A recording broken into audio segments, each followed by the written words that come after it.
I am Commander Samantha Carter, 34 years old, and I earned that medal. 14 years in the Navy, specialized in cybersecurity, saved countless lives during that Persian Gulf operation. But when I brought it home, my father, the retired colonel, barely looked at it. His eyes were always fixed on my brother Ryan, the Army golden boy. That night, Dad took my medal and placed it among Ryan's accolades as if it belonged there instead. I stood frozen, words caught in my throat. The ultimate betrayal from the man whose approval I had chased my entire life. Before I continue this story, where are you watching from today? Drop your location in the comments. Hit that like and subscribe button and prepare yourself for a journey about family, validation, and finding your own worth in a world that tries to diminish it. Growing up as Colonel William Carter's daughter meant two things. We never stayed in one place long enough to call it home, and military excellence wasn't requested, it was expected. Our family moved 13 times before I turned 18, bouncing between military bases across the country and overseas. Mom would make each new house feel familiar with the same family photos arranged just so, but Dad's rigid standards were our true constant. My earliest memories involve watching Dad inspect Ryan's posture at the dinner table, teaching him to shine his shoes until they reflected like mirrors, and drilling him on military history. I would sit across from them, absorbing everything, hoping to catch Dad's attention by memorizing battle strategies and weapons specifications. But Colonel William Carter had very specific ideas about how his children should serve the country. Military men need military wives who understand sacrifice. He would say while looking directly at me, "Your responsibility will be supporting the brave men who serve, just like your mother." Mom would smile tightly at these moments. Patricia Carter had given up her promising career as a nurse to follow her husband around the world, raising two children largely on her own during his deployments. I saw the brief flashes of regret in her eyes when she thought no one was watching. Ryan was 5 years older and followed Dad's blueprint perfectly. Star quarterback in high school, West Point with honors, then straight into Army Special Forces. Each achievement earned proud claps on the back from Dad and new framed certificates for the Wall of Honor in our living room. When I announced my intention to apply to the Naval Academy during my junior year of high school, Dad laughed. "The Navy? Women don't belong on ships, Sam. Besides, Carter men have been Army for 3 generations. I'm not a Carter man," I responded quietly. That dinner ended with Dad's napkin thrown onto his plate and his chair scraping harshly against the floor as he left the table. Mom helped me with my application in secret. When the acceptance letter came, Dad barely acknowledged it. "At least it's not the Air Force," he muttered. Annapolis was where I discovered my calling. While Ryan was following Dad's footsteps into combat roles, I excelled in the emerging field of cybersecurity. The digital battlefield fascinated me, a place where intelligence and strategic thinking mattered more than physical strength, where I could protect American lives without firing a single bullet. I graduated 4th in my class, but Dad missed the ceremony due to a scheduling conflict. Later, I learned he had been golfing with Ryan, who was home on leave. My early years as an officer were challenging. Despite outperforming many of my male counterparts, I was often overlooked for choice assignments. Lieutenant Diana Mackenzie, my first commanding officer, took me aside after I was passed over for a tactical team lead position. "You have to be twice as good to get half the credit, Carter," she said. "It's not fair. But it's reality. So be 3 times as good." I took her advice to heart. I worked longer hours, volunteered for difficult assignments, and pursued additional certifications and training. When most of my colleagues were unwinding at the Officers Club, I was studying advanced encryption methods and attending cybersecurity conferences on my own dime. My breakthrough came 5 years into my service during a joint operation with the NSA. Our team was tasked with identifying potential digital vulnerabilities in a new weapons system. While others focused on obvious entry points, I discovered a subtle backdoor that could have allowed enemy forces to completely disable the system remotely. Admiral Thomas Lawrence personally commended me for my thoroughness. "You just saved countless lives, Lieutenant Carter," he said. "Most of them don't even know it yet, but you did." That recognition led to faster promotions and more specialized assignments. I developed a reputation for finding what others missed, for thinking like our adversaries to anticipate their next moves. By 30, I had reached the rank of lieutenant commander and was leading my own division within naval intelligence. Through it all, my father remained unimpressed. During holiday gatherings, he would interrogate Ryan about his missions, at least the declassified parts, while asking me perfunctory questions about computer stuff.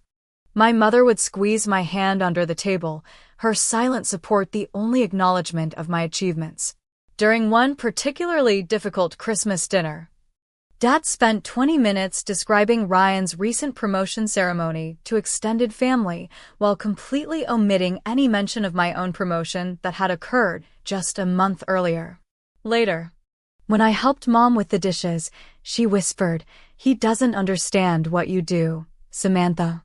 It doesn't fit his idea of military service. But I'm proud of you."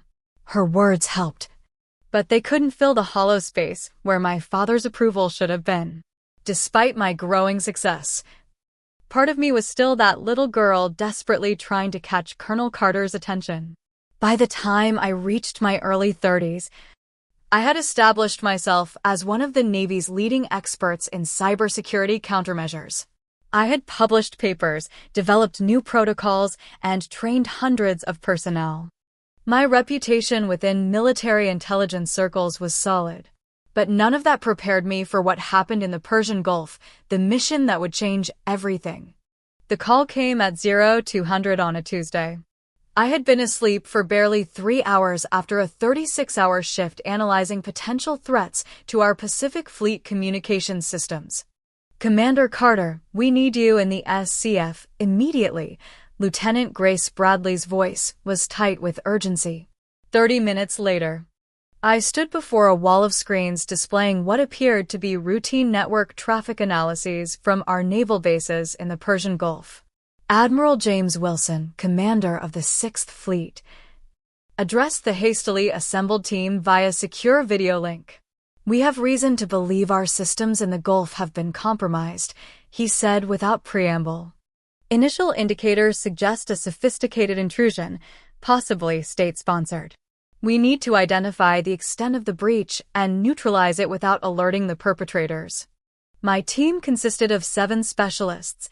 Lieutenant Bradley, my second-in-command with expertise in network architecture, Petty Officer First Class Marcus Rivera, a former hacker recruited by the Navy for his unorthodox approach to security, Ensign Allison Mitchell, fresh from advanced training, but with a brilliant analytical mind.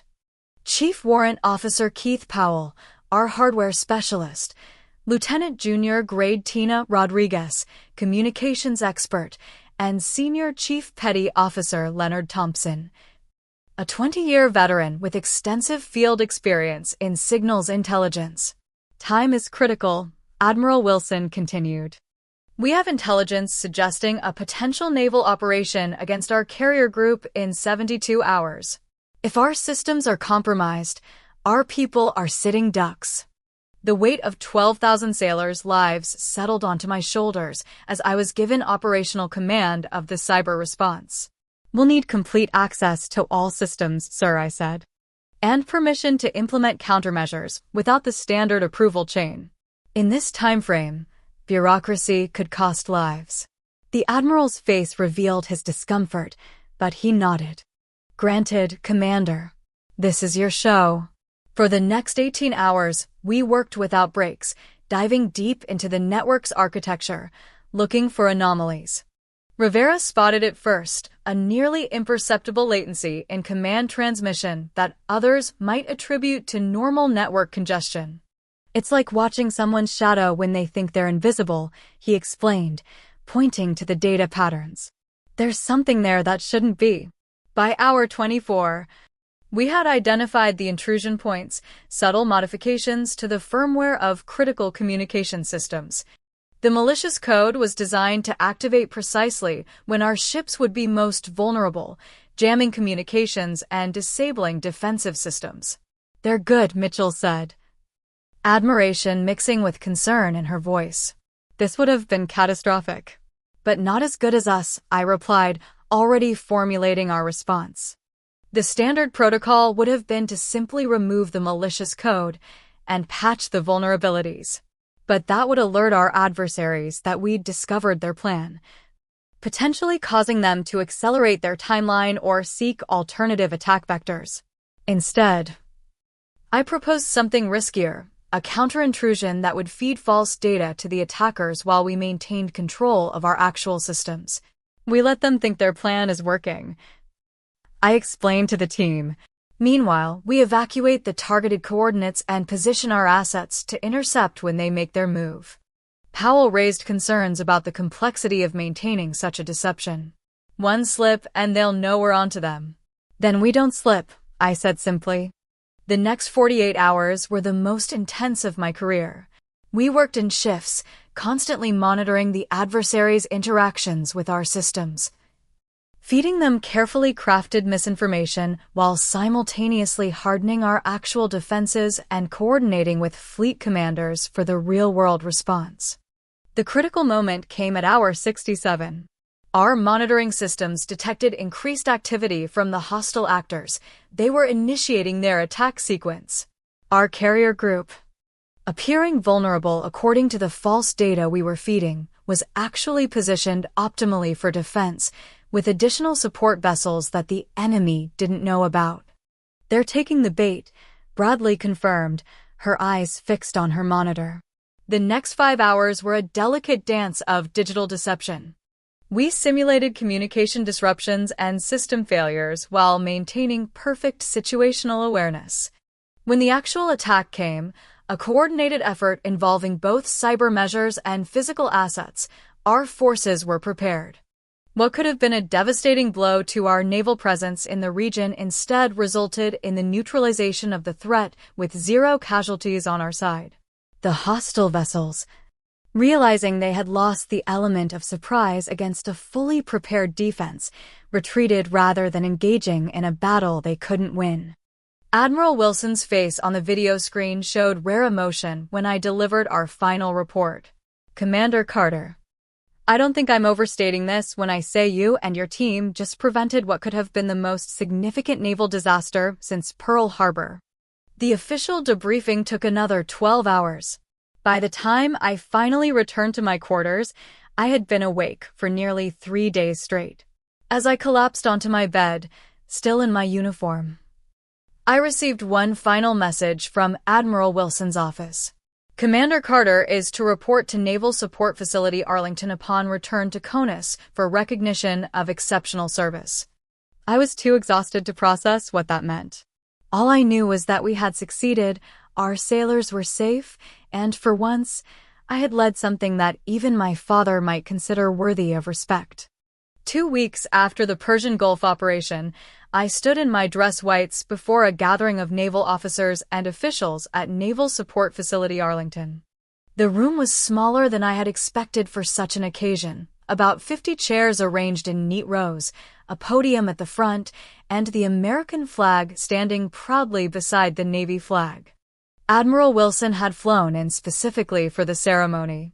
He stood tall at the podium, his chest adorned with rows of ribbons representing decades of distinguished service. "The nature of modern warfare has changed," he began. "Today's heroes often work in secured rooms with keyboards rather than on battlefields with rifles.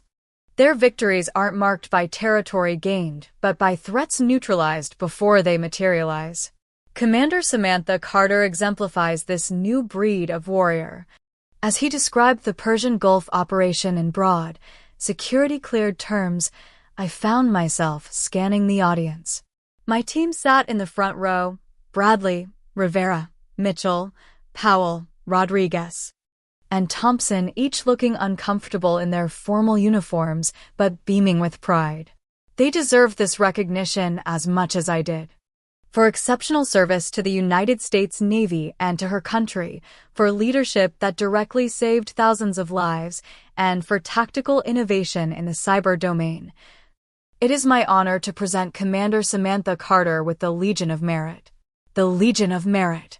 I had never expected such a high honor. As Admiral Wilson pinned the medal to my uniform, a gold-rimmed red, white, and blue cross hanging from a ribbon, I felt a swell of emotion that threatened my military composure. "Thank you, sir." I managed, my voice steadier than I felt. "No, Commander," he replied quietly.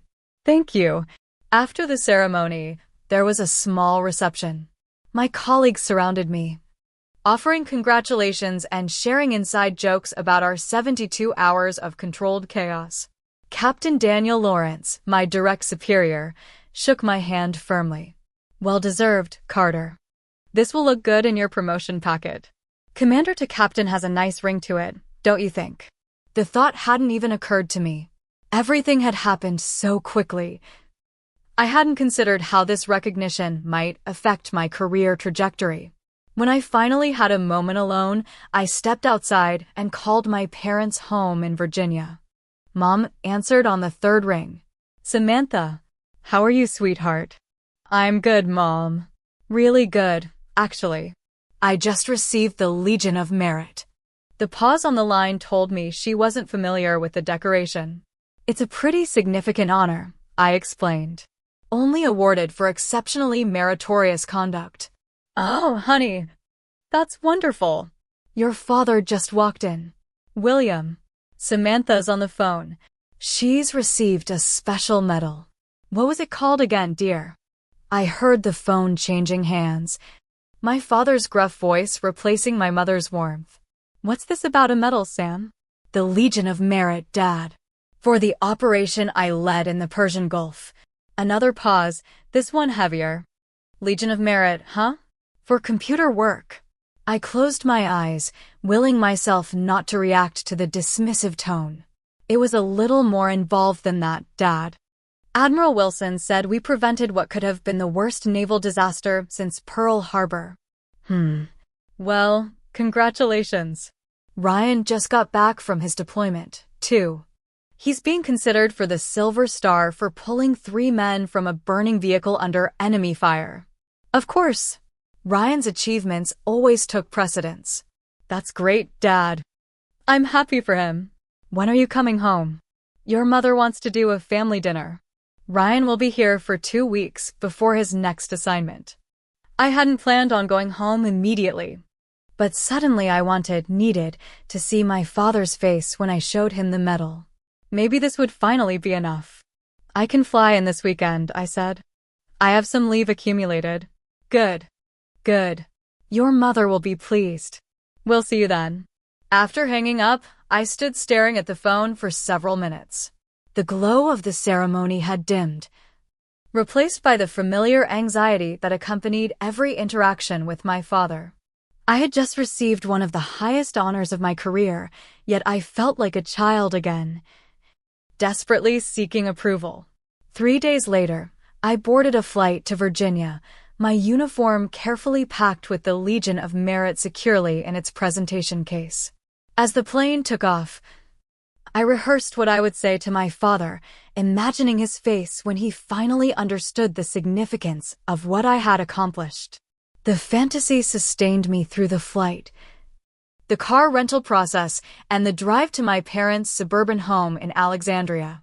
It was only when I pulled into the driveway, seeing my father's meticulously maintained garden and my brother's truck already parked there, that reality began to seep in.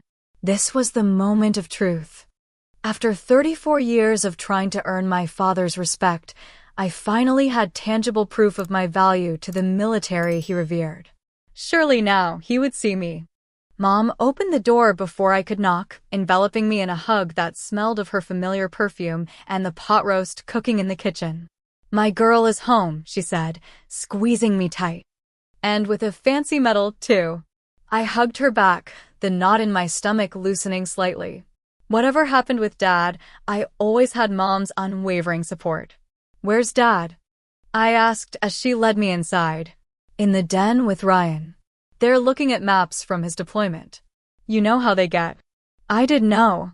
The exclusive club of Carter men and their war stories. A room I had never been invited to enter fully despite my own service. The house looked exactly as it had during my last visit 6 months ago, immaculate furniture arranged at perfect angles, family photos chronicling our lives, and the infamous Wall of Honor dominating the living room. My eyes were drawn immediately to it, dozens of framed certificates, medals, and photographs documenting 3 generations of Carter military service. My single-framed Naval Academy diploma looked out of place among the Army achievements. I placed my duffel bag at the foot of the stairs and straightened my civilian clothes, dark jeans and a blue blouse that Mom had once said brought out my eyes. The presentation case containing my medal felt heavier than its actual weight in my hand. Look who's here, Mom announced as we entered the den. Dad and Ryan looked up from the large map spread across the desk.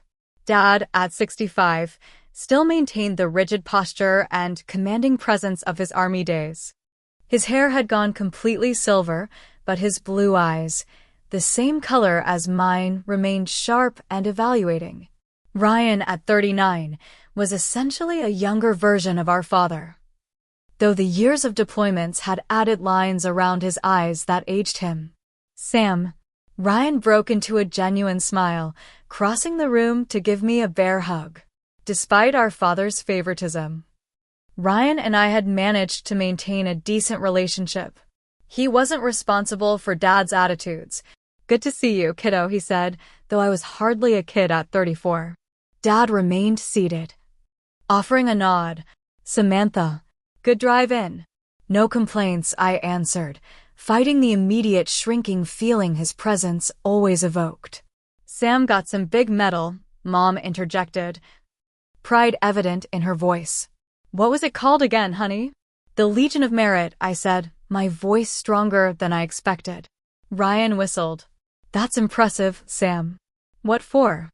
Before I could answer, Mom was ushering us toward the dining room. Plenty of time to talk about medals over dinner. The roast will dry out if we wait any longer. Dinner began with Ryan dominating the conversation, recounting sanitized versions of his recent deployment in the Middle East. Dad leaned forward, absorbing every word, asking detailed questions about terrain, tactical decisions, and the men under Ryan's command.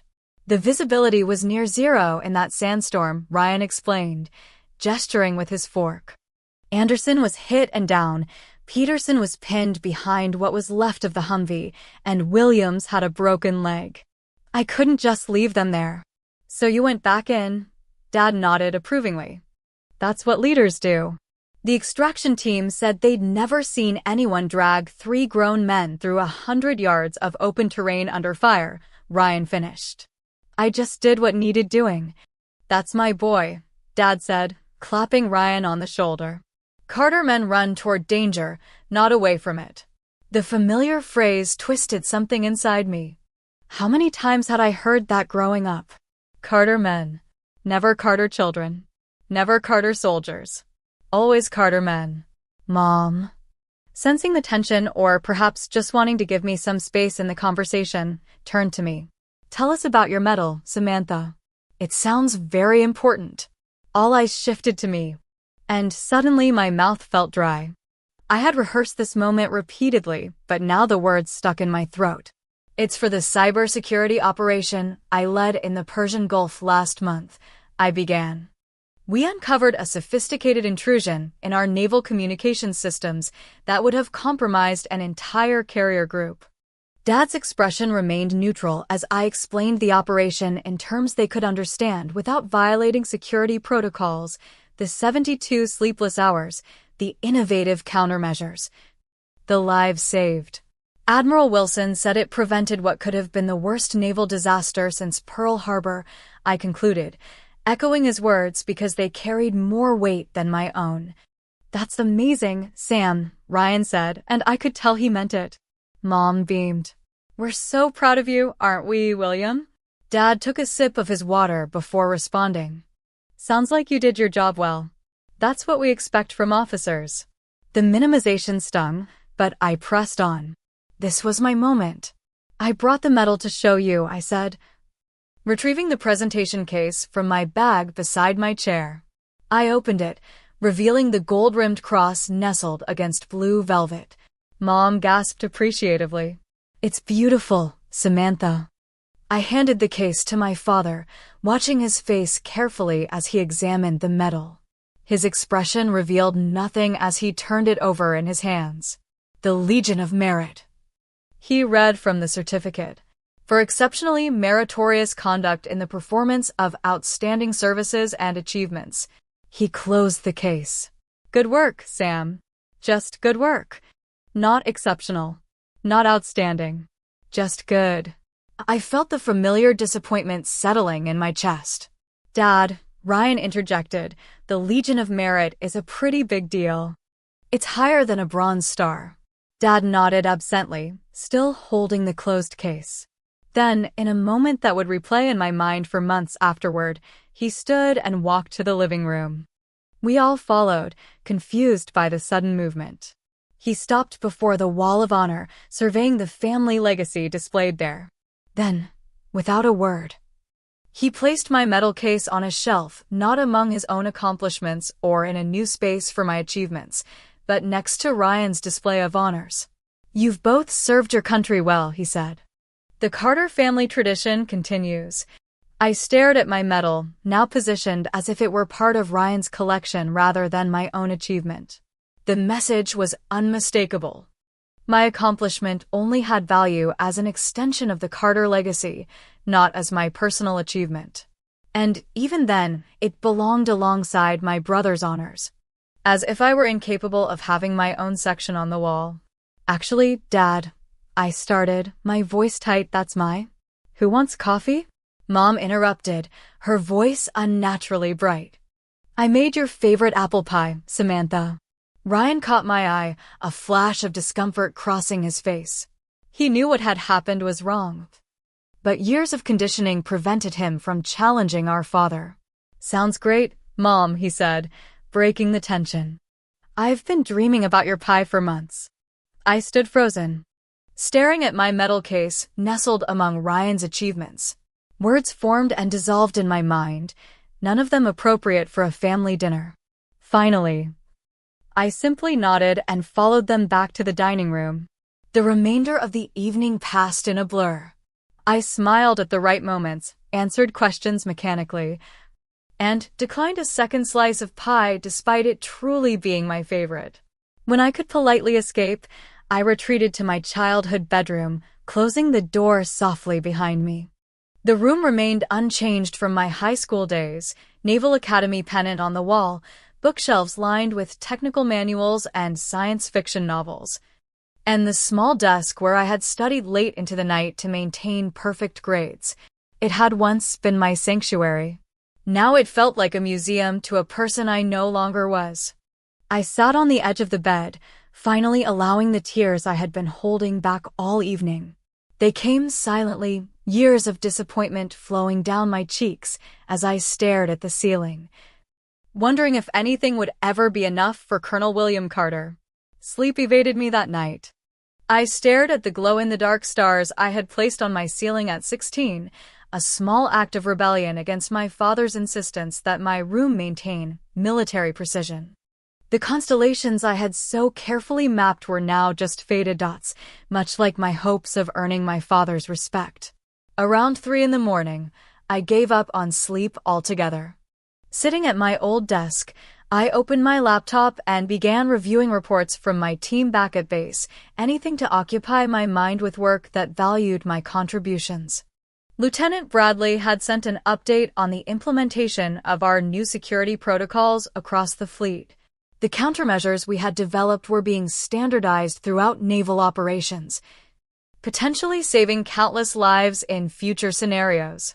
My team was making a difference, even if my father couldn't see it.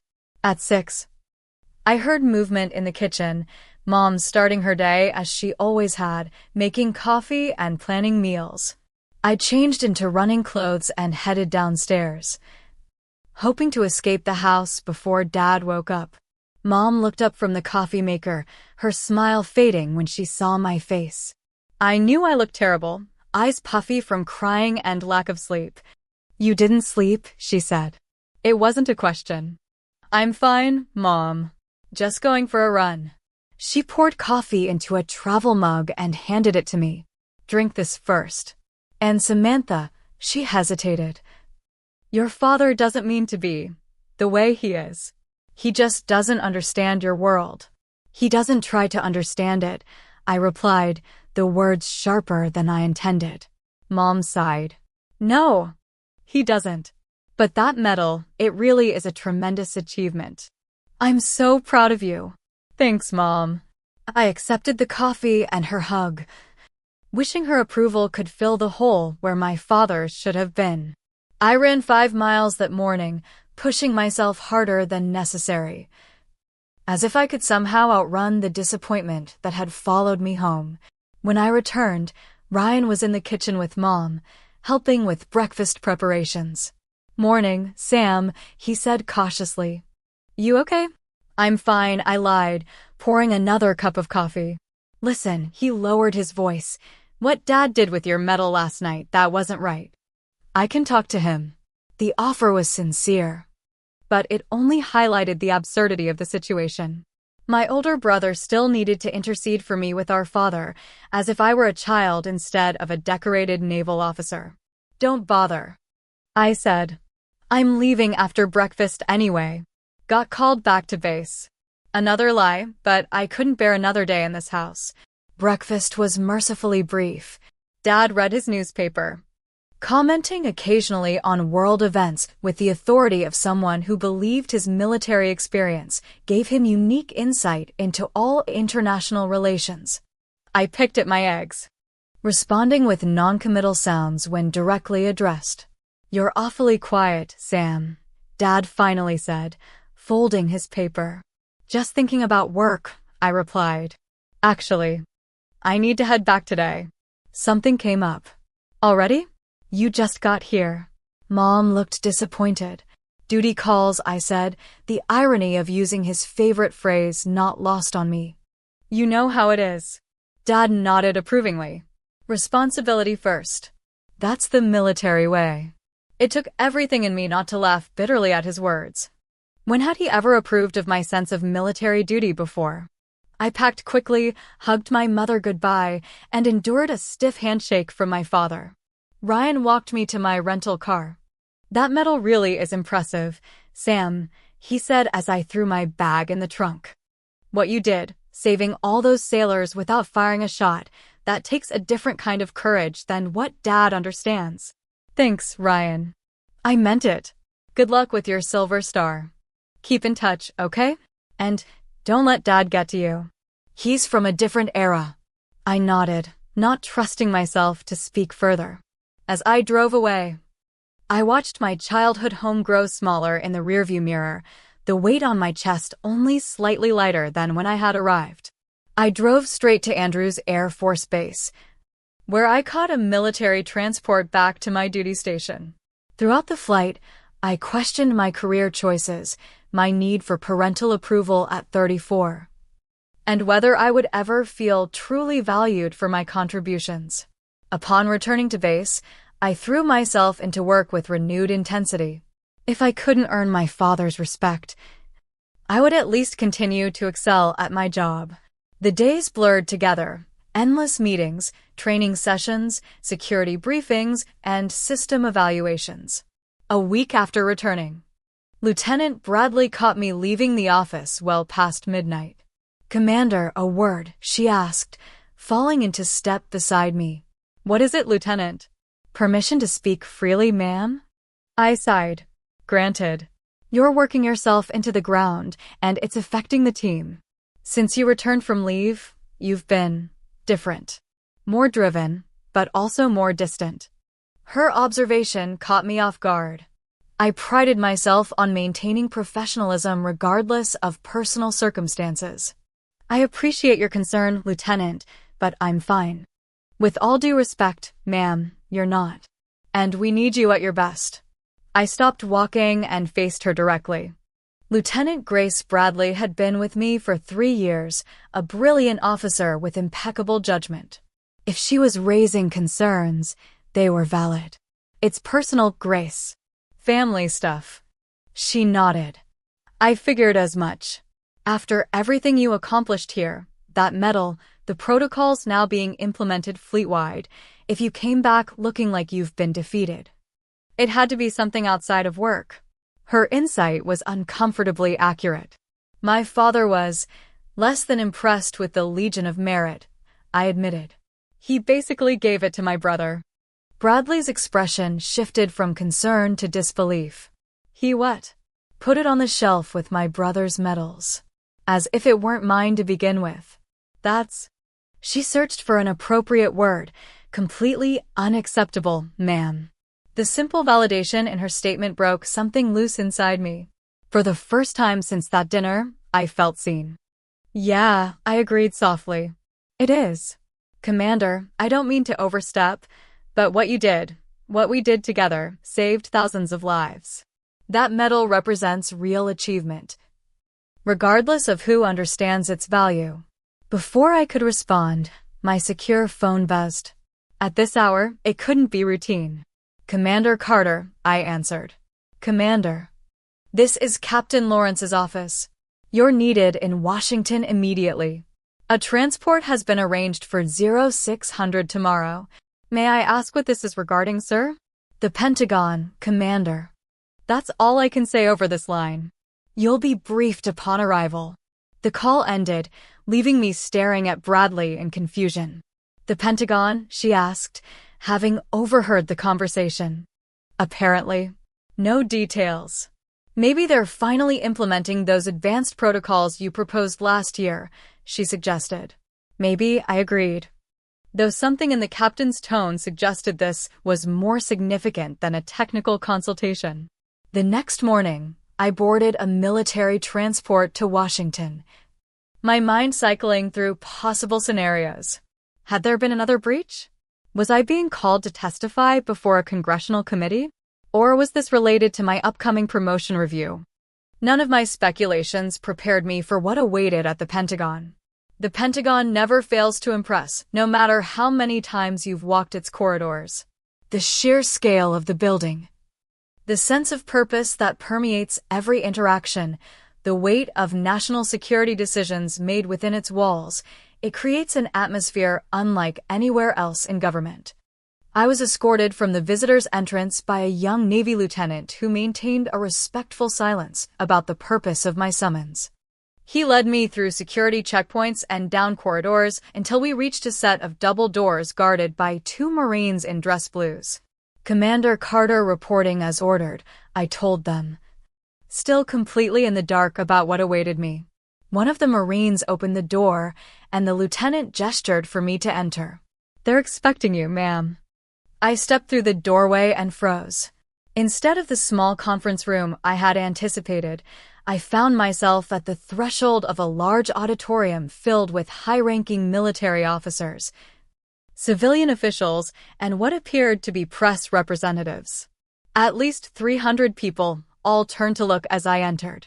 Admiral Wilson stood at the podium on the stage, flanked by the Secretary of the Navy and, most surprisingly, the Secretary of Defense herself.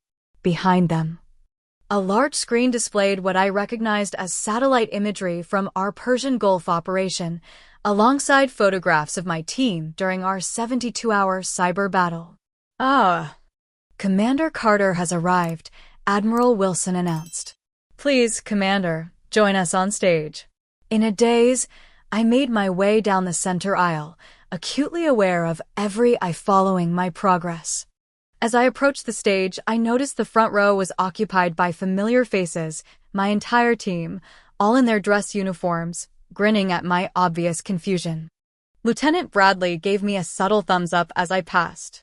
This had clearly been planned for some time, and my team had kept it completely secret. I climbed the steps to the stage and came to attention before Admiral Wilson, offering a crisp salute that he returned with equal precision. Commander Carter, he said, his voice now amplified by the microphone. Thank you for joining us on such short notice. My pleasure, sir, I responded automatically, though pleasure was far from what I was feeling. Confusion, anxiety, and a growing suspicion that I had severely underestimated the significance of our operation dominated my thoughts. The Secretary of Defense stepped forward, a woman whose distinguished career I had followed since my academy days.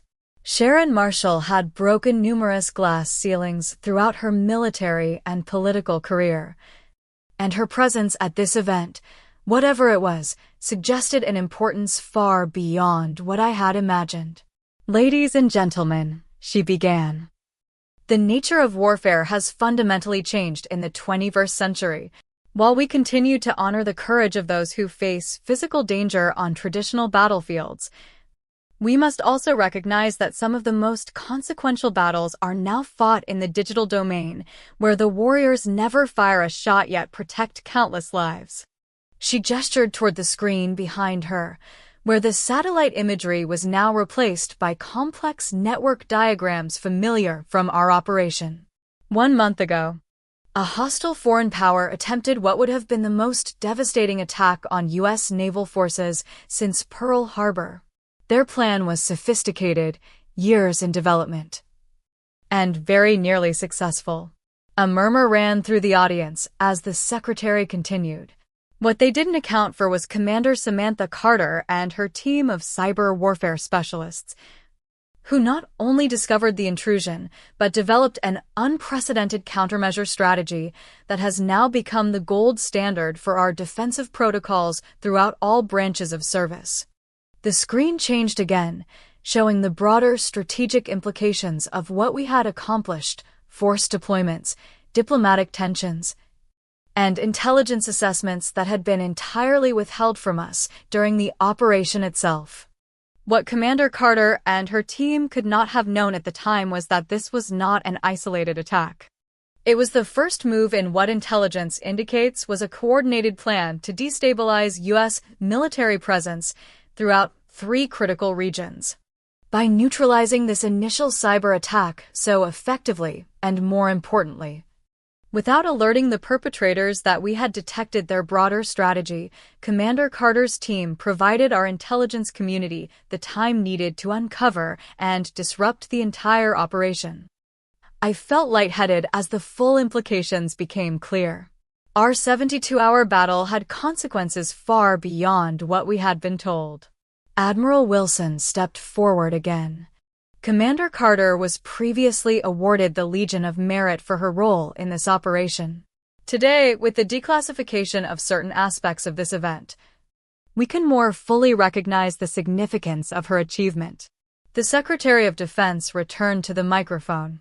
Commander Carter, step forward, please. I moved to stand before her, maintaining my military bearing despite the surreal nature of the moment. Commander Samantha Carter, her voice rang through the auditorium, for service above and beyond the call of duty. For strategic innovation that has fundamentally advanced our national security capabilities, and for leadership that exemplifies the highest traditions of the United States Naval Service. It is my honor to present you with the Navy Distinguished Service Medal. The Distinguished Service Medal, the second highest non-combat decoration awarded to members of the United States Navy. I had never even dreamed of receiving such an honor. As the secretary pinned the medal to my uniform, a gold-filled blue enameled star suspended from a blue and yellow ribbon, I caught sight of my team in the front row. Bradley was discreetly wiping a tear, while Rivera was grinning so widely I feared his face might split. They had known this was coming while I had been wallowing in my father's disapproval. Commander Carter, the secretary said, this time speaking more personally, we need you at the podium. I stepped to the microphone, still processing what had just occurred.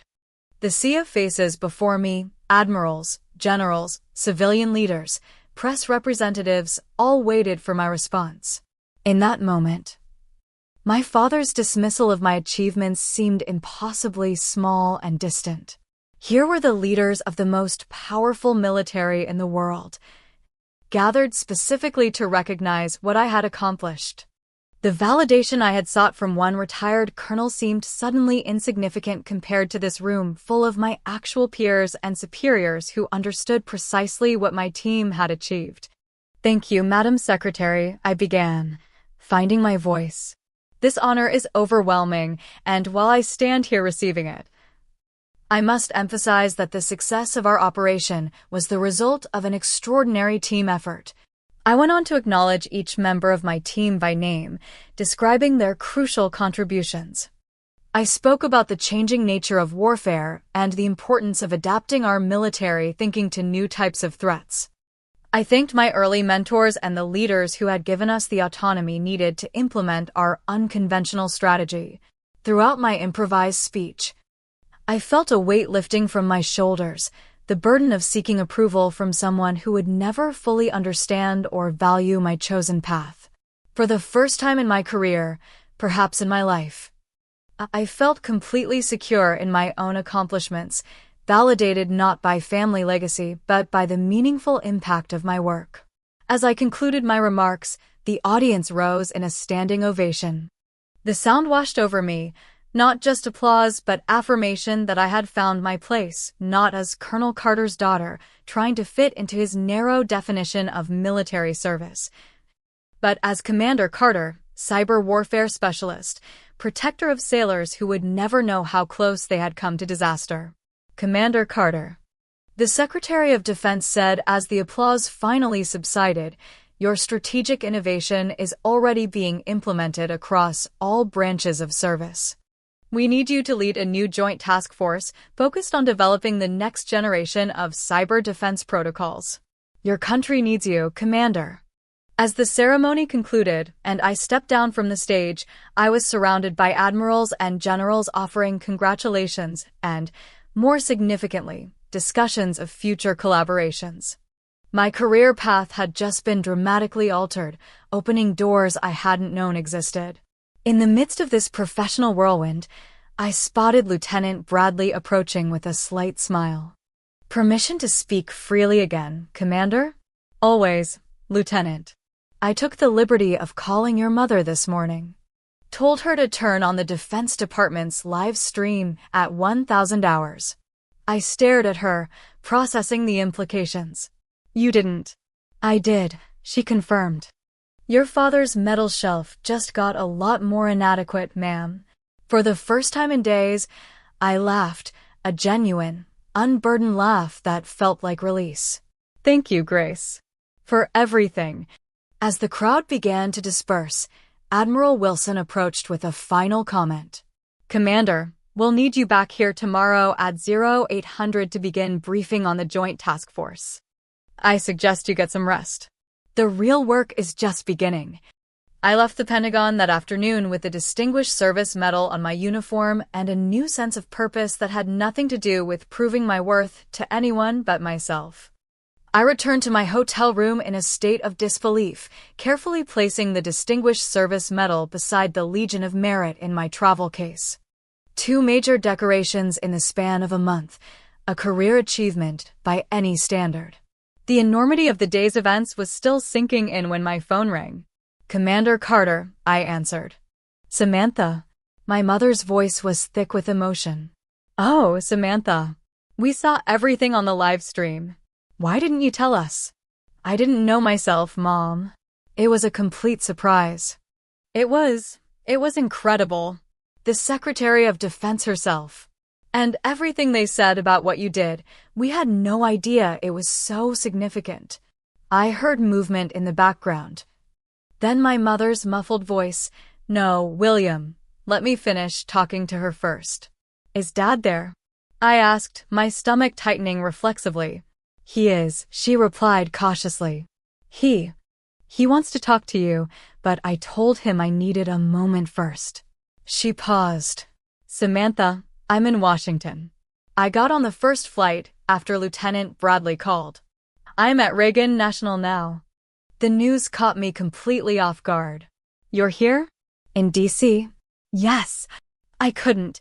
After seeing the ceremony, I couldn't just stay home. "Can I come see you?" 20 minutes later, a knock at my hotel room door announced my mother's arrival. When I opened it, she stood there in the same floral dress she had worn to countless school events and military ceremonies throughout my childhood, her eyes red-rimmed but smiling. "My girl," she whispered, pulling me into a fierce hug. "My extraordinary girl." We ordered room service and sat talking for hours, not just about the ceremony or my career, but about everything, her abandoned nursing career, the challenges of being a military spouse, the regrets she carried about not standing up to my father more often. "I should have done more," she said, picking at her salad.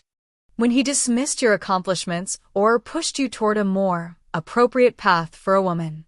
I knew it was wrong, but challenging William has never been easy. You supported me in your own way, Mom. I always knew you were proud of me." "Not loudly enough," she countered.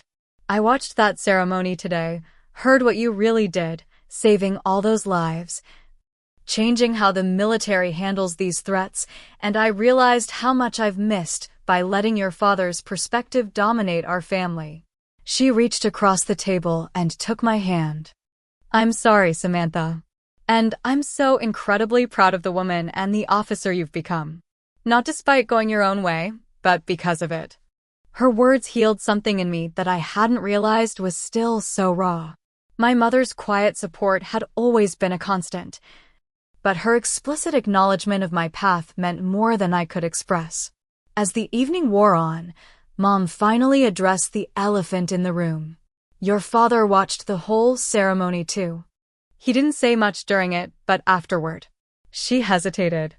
"I've never seen him like that. He kept replaying parts of it on his laptop, especially when they explained the strategic importance of what you did." "And?" I prompted, not sure what I wanted to hear. "He's confused, Samantha. His entire understanding of military service is built around physical courage in combat. The idea that his daughter outranks him now, has received honors higher than he ever did, for a type of warfare he doesn't comprehend, it's shaken him." I nodded, understanding better than she knew.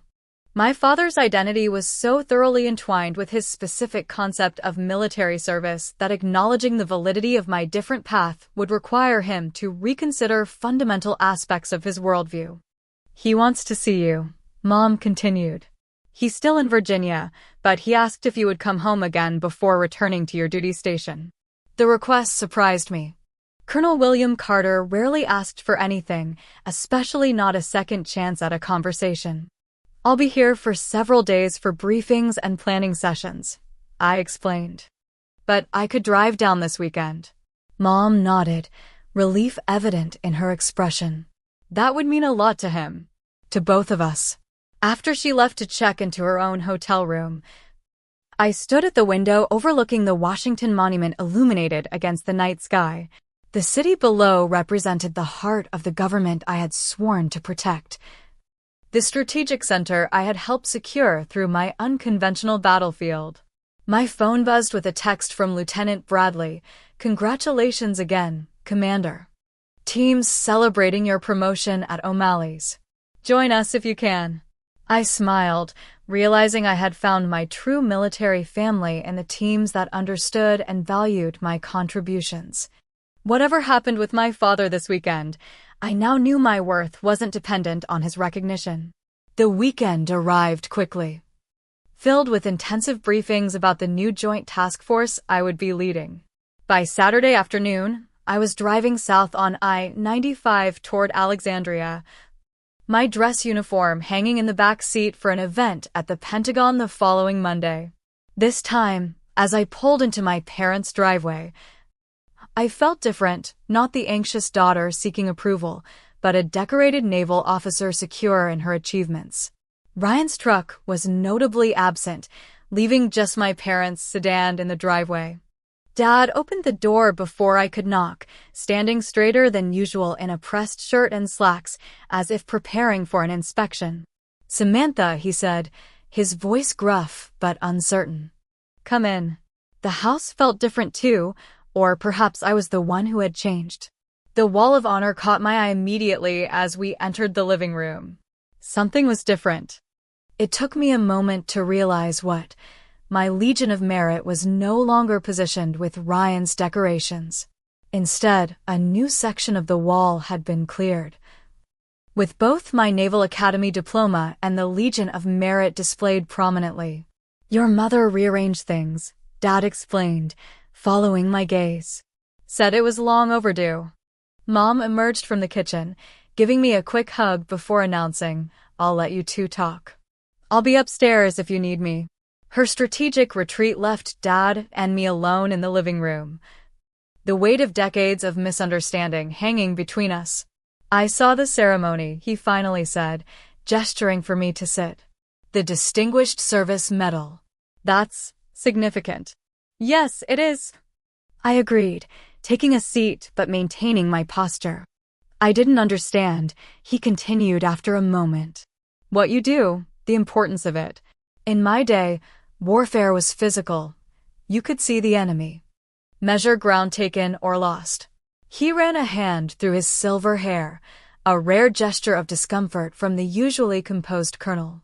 "When you talked about cybersecurity and digital threats, it sounded like glorified IT work to me, not real soldiering." He shook his head. I was wrong. The admission hung in the air between us. Colonel William Carter rarely admitted error about anything, let alone something so fundamental to his worldview. "The Secretary of Defense called what you prevented the potential equivalent of Pearl Harbor. Said you changed how the military approaches these threats." He looked at me directly. "I didn't give you the respect you deserved, and I'm sorry for that." The apology was unexpected and imperfect, delivered with the same military directness he applied to everything, but it was sincere. "Thank you, Dad," I said simply. "Your brother called yesterday," he continued. "After seeing the ceremony online, he was quite direct with me about how I've treated you." That surprised me. Ryan had always been supportive but rarely confrontational with our father. He said I'd been blind to how warfare has evolved, that commanders like you are fighting battles just as critical as anything he does in the field, maybe more so. Dad's expression softened slightly. He also said the Silver Star nomination was rejected, but he didn't mind because, and I quote, "Sam's out there earning enough medals for both of us." I couldn't help but smile at that. It sounded exactly like something Ryan would say. Dad stood and walked to a drawer in the side table. When he turned back, he was holding my Legion of Merit in its presentation case. "This belongs to you, not on my wall." Ryan brought it back before he deployed again. "Said I had no right to claim your achievements as part of my legacy." He held the case out to me. He was right. I took the medal, our fingers brushing briefly in the exchange. "Thank you. I may never fully understand the details of what you do, Samantha," he admitted. "But I understand its importance now. And I'm proud of the officer you've become, even if it's not the path I would have chosen for you." It wasn't a complete transformation. Decades of rigid thinking couldn't change overnight, but it was an honest acknowledgement of my value as a military officer in my own right. For now, that was enough. The remainder of the weekend passed with less tension than any family gathering in memory. Dad asked genuine questions about my work, limited to what I could share without violating security protocols. Mom beamed throughout, occasionally squeezing my hand under the table like she had so many times before, but now without the need to compensate for Dad's dismissal. By Sunday evening, as I prepared to return to Washington for Monday's meetings, something had shifted permanently in our family dynamic. The change was evident as Dad walked me to my car. "The joint task force they're having you lead," he said. "That's a significant command. Usually goes to someone with captain's bars." "The promotion board meets next month," I replied. Admiral Wilson hinted it might be expedited. Dad nodded. "Captain Samantha Carter. Has a good ring to it." He hesitated, then added, "When it happens, I'd like to be there. If that's permitted." "I'd like that too, Dad." We didn't hug. Some transitions take more time, but the handshake he offered carried more respect than any previous farewell. As I drove back to Washington that evening, I reflected on the journey that had brought me here.